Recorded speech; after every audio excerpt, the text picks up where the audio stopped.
নমস্কার বন্ধুরা, আমি সঞ্জু। আজ তোমাদের সাথে শেয়ার করছি সোয়াবিন দিয়ে ছোলার ডাল। তো রেসিপিটা করার জন্য এখানে আমি 200 গ্রাম ছোলার ডাল বেশ ভালো করে ধুয়ে 1 ঘন্টা আগে জলে ভিজিয়ে রেখেছিলাম। তো দেখো, এখানে আমি একটা প্রেসার কুকার নিয়ে নিয়েছি আর ছোলার ডালটা প্রেসার কুকারের মধ্যে ঢেলে দিলাম। এবারে দিয়ে দিচ্ছি সামান্য একটু হলুদের গুঁড়ো, দিয়ে দিলাম 1 চামচ সাদা তেল। সাদা তেলটা দিলে কি হবে, সাদা তেল নয়, যে কোনো তেল দিলেই হবে।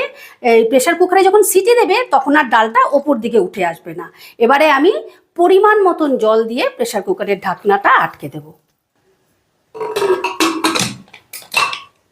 এবারে গ্যাসে প্রেসার কুকারটা বসিয়ে আমি 2টো সিটি দিয়ে নেব। এইদিকে দেখো, 100 গ্রাম সোয়াবিন আমি 10 মিনিট আগে গরম জলে ভিজিয়ে রেখেছিলাম আর সোয়াবিনগুলো ফুলে বেশ ঠান্ডা হয়ে গেছে। এবার সোয়াবিনগুলোকে আমি চিপড়ে চিপড়ে আরেকটা পাত্রে তুলে নিচ্ছি। আর এইদিকে প্রেসার কুকারে 2টো সিটি পড়ে প্রেসারটাও বেরিয়ে গেছে। এবারে আমি ডালটা দেখে নেব ঠিকঠাক সেদ্ধ হলো কিনা।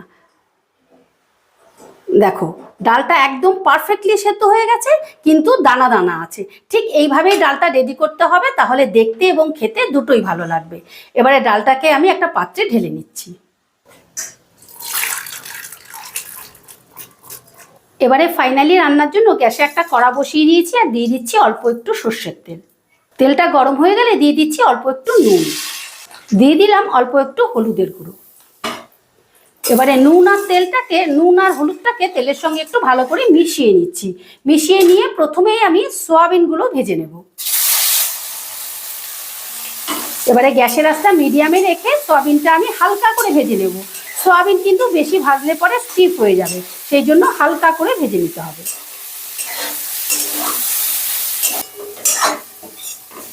সোয়াবিনটা আমি হালকা করে ভেজে নিয়েছি, এবার সোয়াবিনগুলোকে তুলে নিচ্ছি।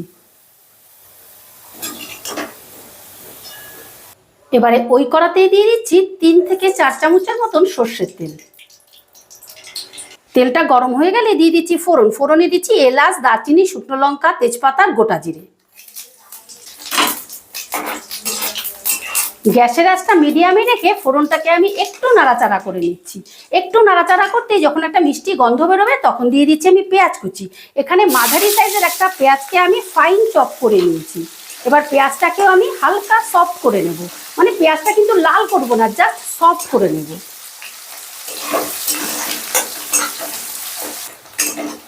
পেঁয়াজটা একটু নাড়াচাড়া করতে যখন এরকম সফট হয়ে যাবে তখন আমি দিয়ে দিচ্ছি আদা, রসুন আর কাঁচা লঙ্কা বাটা।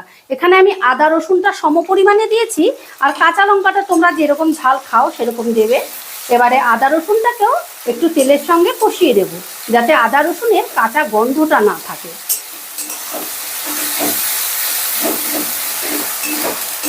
আদা রসুনের কাঁচা গন্ধটা চলে গেলে দিয়ে দিচ্ছি আমি টমেটো কুচি। এখানে আমি মাঝারি সাইজের 2টো টমেটোকে আমি টুকরো করে নিয়েছি। এবার টমেটোটাও একটু নাড়াচাড়া করে সামান্য একটু সফট করে নেব।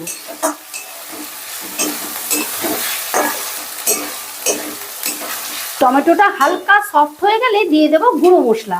তার আগে দিয়ে দিচ্ছি অল্প একটু জল, যাতে মশলাটা তলায় না লেগে যায়।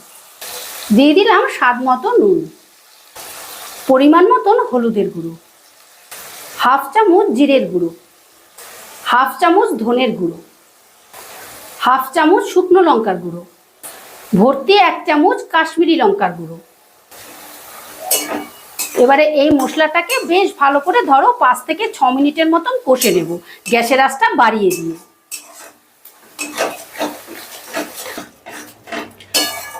মশলাটা বেশ ভালো মতো কষা হয়ে গেলে গ্যাসের আঁচটা একদম লোতে রেখে আমি দিয়ে দিচ্ছি টক দই। এখানে আমি চায়ের চামচের 4 চামচ টক দই অল্প একটু জল দিয়ে ফেটিয়ে রেখেছিলাম। এবারে দইটাকে মশলার সাথে আগে ভালো করে মিশিয়ে নেব।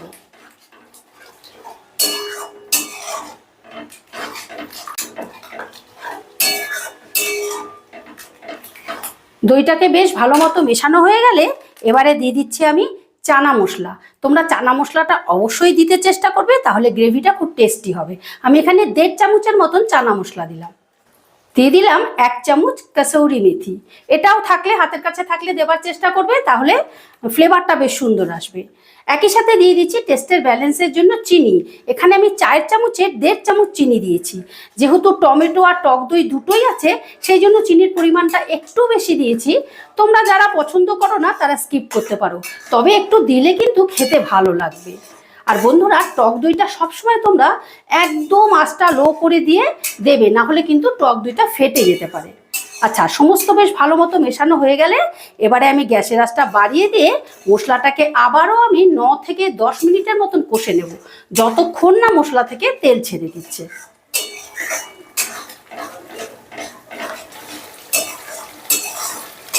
মশলা থেকে সুন্দর মতো তেল ছেড়ে দিলে দিয়ে দিচ্ছি ভেজে রাখা সোয়াবিন। এবার সোয়াবিনটাও মশলার সাথে ধরো 2-3 মিনিটের মতন ভালো করে কষে নেব, তাহলে সোয়াবিনের মধ্যে মশলাটা বেশ ভালো মতো ঢুকে যাবে।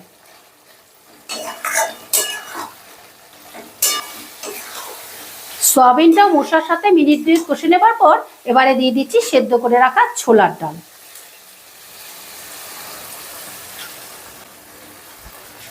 এবারে ডালটা দেবার পর আর কষাবার প্রয়োজন নেই, তাও ধরো 2 মিনিটের মতন একটু মশলার সাথে ভালো করে মিশিয়ে নেব। বন্ধুরা, তোমাদের প্রত্যেকের বাড়িতেই তো ছোলার ডাল হয়, সোয়াবিনের তরকারি হয়, বাট এইভাবে সোয়াবিন দিয়ে ছোলার ডাল একবার তৈরি করে খেয়ে দেখো, ছোট থেকে বড় প্রত্যেকে কিন্তু খুব আনন্দ করে খাবে। আমি তোমাদের কথা দিচ্ছি, এর স্বাদ তোমরা জীবনে ভুলতে পারবে না। ঠিক আছে, এবারে আমি এটাকে ভালো করে মিশিয়ে নিয়েছি। এবারে দিয়ে দিচ্ছি গ্রেভির জন্য জল। তোমরা যে পরিমাণে গ্রেভি রাখবে সেই পরিমাণে জলটা দেবে, অবশ্যই গরম জল দেবে, তাহলে গ্রেভিটা খেতে ভালো লাগবে। তবে আমি বলছি, গ্রেভিটা যদি একটু থকথকে হয় তাহলে কিন্তু এই রান্নাটা খেতে রুটি, লুচি, পরোটা, গরম ভাত যেটা খাও না কেন সেটা দিয়েই ভালো লাগবে। অতিরিক্ত পাতলাও ভালো লাগবে না, আবার অতিরিক্ত গাঢ়ও ভালো লাগবে না। জলটা মশলার সাথে বেশ ভালো করে মিশিয়ে দিলাম। এবারে মিডিয়াম আঁচে আমি 10 মিনিটের জন্য ঢাকা দিয়ে দিলাম। 10 মিনিট বাদে ঢাকাটা তুলে নিই। দেখো, গ্রেভিটা অনেকটা গাঢ় হয়ে গেছে। আমি এর থেকে আর গাঢ় করব না, তোমাদের দেখিয়ে দিচ্ছি, কারণ এটা ঠান্ডা হলে পরে কিন্তু আরো অনেকটা গাঢ় হয়ে যাবে। এবারে আমি গ্যাসটা অফ করে দিলাম। এবারে নামাবার আগে দিয়ে দিচ্ছি 3টে চেরা কাঁচা লঙ্কা, দিয়ে দিলাম 1/2 চামচ শাহি গরম মশলা, দিয়ে দিচ্ছি 1 চামচ ঘি। এবার সমস্তটা একটু মিশিয়ে দিয়ে আমি 5 মিনিট স্ট্যান্ডিং টাইমে রেখে তোমাদেরকে পরিবেশন করে দেখাচ্ছি। আশা করি রেসিপিটা তোমাদের ভালো লেগেছে, আর ভালো লাগলে অবশ্যই একটা কমেন্ট করে জানিও, আর আমার চ্যানেলটা সাবস্ক্রাইব করতে ভুলো না যেন। আবার দেখা হচ্ছে নতুন কোনো ভিডিওতে। ঠিক আছে, টাটা।